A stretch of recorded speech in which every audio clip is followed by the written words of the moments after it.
Hello friends, welcome to YouTube channel overall knowledge a way to success. Friends, आज की इस video में हम लोग भारतीय इतिहास में वैदिक संस्कृति से आज हम लोग कुछ ऑब्जेक्टिव क्वेश्चन करेंगे। ये हमारा पार्ट 1 होगा, ठीक है, जिसमें आज हम लोग कुछ क्वेश्चनों को सॉल्व करेंगे। ठीक है फ्रेंड्स, चलिए स्टार्ट करते हैं। हमारा पहला क्वेश्चन है, पूर्व वैदिक या ऋग्वैदिक संस्कृति का काल किसे माना जाता है? आपके पास 4 ऑप्शन, आपको सही ऑप्शन बताना है। तो इस क्वेश्चन का राइट ऑप्शन नंबर ए होगा 1500 ईसा पूर्व से 1000 ईसा पूर्व। ऑप्शन नंबर ए इसका सही होगा। नेक्स्ट, उत्तर वैदिक संस्कृति का काल किसे माना जाता है? आपके पास 4 ऑप्शन, आपको सही ऑप्शन बताना है। तो इस क्वेश्चन का राइट ऑप्शन नंबर बी होगा 1000 ईसा पूर्व से 600 ईसा पूर्व। ऑप्शन नंबर बी सही होगा। नेक्स्ट, आर्य शब्द का शाब्दिक अर्थ क्या है? ठीक है, आपके पास 4 ऑप्शन, आपको सही ऑप्शन बताना है कि आर्य शब्द का शाब्दिक अर्थ क्या है। तो इसका मतलब होता है श्रेष्ठ या कुलीन। ऑप्शन नंबर 20 का सही होगा। नेक्स्ट, प्रारंभिक आर्यों के बारे में निम्न कथनों में से कौन सा सही नहीं है? आपको इसमें बताना है कि कौन सा ऑप्शन इसमें से गलत है। तो इस क्वेश्चन का राइट ऑप्शन नंबर डी होगा, वे मुख्यतः नगरों में निवास करते थे। यही ऑप्शन इसमें गलत होगा। ठीक है, ग्रामीण सभ्यता थी। आर्य द्वारा जो विकसित सभ्यता थी वह ग्रामीण सभ्यता थी। ठीक है। नेक्स्ट, इनमें से किस फसल का ज्ञान के लोगों को नहीं था? ठीक है, आपको बताना है कि वैदिक काल के लोगों को किस फसल का ज्ञान नहीं था। तो इसका राइट ऑप्शन नंबर डी होगा, तंबाकू का। ठीक है, ऑप्शन नंबर डी सही होगा। नेक्स्ट, उत्तर वैदिक काल के वेद विरोधी और ब्राह्मण विरोधी धार्मिक अध्यापकों को किस नाम से जाना जाता था? यजमान, श्रमण, अर्थवान या फिर श्रेष्ठीन? तो इस क्वेश्चन का राइट ऑप्शन नंबर बी होगा, श्रमण से। ठीक है, ऑप्शन नंबर बी सही होगा। श्रमण के नाम से जाना जाता था। नेक्स्ट, वैदिक गणित का महत्वपूर्ण अंग क्या है? तो वैदिक गणित का महत्वपूर्ण अंग सुलभ सूत्र है। ठीक है, ऑप्शन नंबर सी इसका सही होगा। नेक्स्ट, किस वेद में प्राचीन वैदिक युग की संस्कृति के बारे में सूचना दी गई है? तो इस क्वेश्चन का राइट ऑप्शन नंबर ए होगा, ऋग्वेद में। ठीक है, ऑप्शन नंबर ए सही होगा। नेक्स्ट, निम्नलिखित में से उत्तर वैदिक काल में लिखे गए ग्रंथों का सही क्रम कौन सा है? आपके पास 4 ऑप्शन, आपको सही ऑप्शन बताना है। तो इस क्वेश्चन का राइट ऑप्शन नंबर ए होगा, वेद, ब्राह्मण, आरण्यक और उपनिषद। ठीक है, ऑप्शन नंबर ए सही होगा। नेक्स्ट, वेदों की संख्या कितनी है? 2, 4, 3 या फिर 5? तो वेदों की संख्या 4 है। ठीक है, ऑप्शन नंबर सी सही होगा, ऋग्वेद, यजुर्वेद, सामवेद और अथर्ववेद। ठीक है। हमारा नेक्स्ट क्वेश्चन है, कौन से 3 वेद संयुक्त रूप से त्रयी या वेद त्रयी के नाम से जाने जाते हैं? तो इस क्वेश्चन का राइट ऑप्शन नंबर ए होगा, ऋग्वेद, यजुर्वेद और सामवेद। ठीक है, ऑप्शन नंबर ए सही होगा। नेक्स्ट, भारत के राज चिन्ह में प्रयुक्त होने वाले शब्द सत्यमेव जयते किस उपनिषद से लिया गया है? आपके पास 4 ऑप्शन दिए, आपको सही ऑप्शन बताना है कि कौन सा वह उपनिषद है। तो इस क्वेश्चन का राइट ऑप्शन नंबर ए होगा, मुंडक उपनिषद। ठीक है, ऑप्शन नंबर ए सही होगा। नेक्स्ट, ऋग्वैदिक आर्यों का मुख्य व्यवसाय क्या था? कृषि, पशुपालन, शिक्षा या फिर व्यवसाय?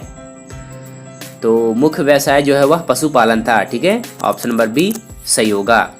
नेक्स्ट, भारतीय संगीत का आदि ग्रंथ कहा जाता है? आपको बताना है कि भारतीय संगीत का आदि ग्रंथ किसे कहा जाता है।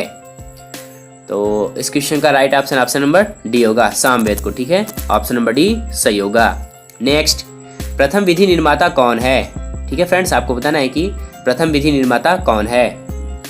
तो इस क्वेश्चन का राइट ऑप्शन नंबर ए होगा, मनु को हम लोग प्रथम विधि निर्माता मानते हैं। ठीक है, ऑप्शन नंबर ए इसका सही होगा। नेक्स्ट, कृष्ण भक्ति का प्रथम और प्रधान ग्रंथ कौन सा है? ठीक है फ्रेंड्स, आपके पास 4 ऑप्शन, आपको बताना है कि कृष्ण भक्ति का प्रथम और प्रधान ग्रंथ क्या है। तो इस क्वेश्चन का राइट ऑप्शन नंबर बी होगा, श्रीमद् भागवत गीता। ठीक है, ऑप्शन नंबर बी सही होगा। नेक्स्ट, हमारा नेक्स्ट क्वेश्चन है, ऋग्वेद में संपत्ति का प्रमुख रूप क्या है? गोधन, भूमि या फिर दोनों या उपरूप में से कोई नहीं? तो ऋग्वेद में संपत्ति का मुख्य जो प्रमुख रूप है वह गोधन है। ठीक है, ऑप्शन नंबर ए सही होगा।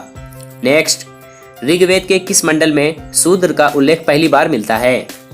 आपके पास 4 ऑप्शन दिए, आपको बताना है कि वह मंडल कौन सा है।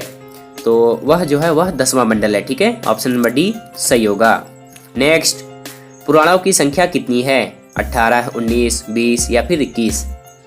तो पुराणों की संख्या 18 है। ठीक है, ऑप्शन नंबर ए इसका सही होगा। नेक्स्ट, वैदिक धर्म का मुख्य लक्षण इनमें से किसकी उपासना थी? प्रकृति, पशुपति, देवी माता या फिर त्रिमूर्ति? तो वैदिक धर्म का मुख्य लक्षण जो है वह प्रकृति की उपासना थी। ठीक है, ऑप्शन नंबर ए इसका सही होगा। हमारा नेक्स्ट क्वेश्चन है, किस देवता के लिए ऋग्वेद में पुरंदर शब्द का प्रयोग हुआ है? ठीक है, आपके पास 4 ऑप्शन, आपको सही ऑप्शन बताना है। तो इस क्वेश्चन का right option option number A होगा, इंद्र की। ठीक है, ऑप्शन नंबर ए सही होगा। हमारा नेक्स्ट क्वेश्चन है, शुल्ब सूत्र किस विषय से संबंधित पुस्तक है? ठीक है, आपके पास 4 ऑप्शन दिए, आपको सही ऑप्शन बताना है।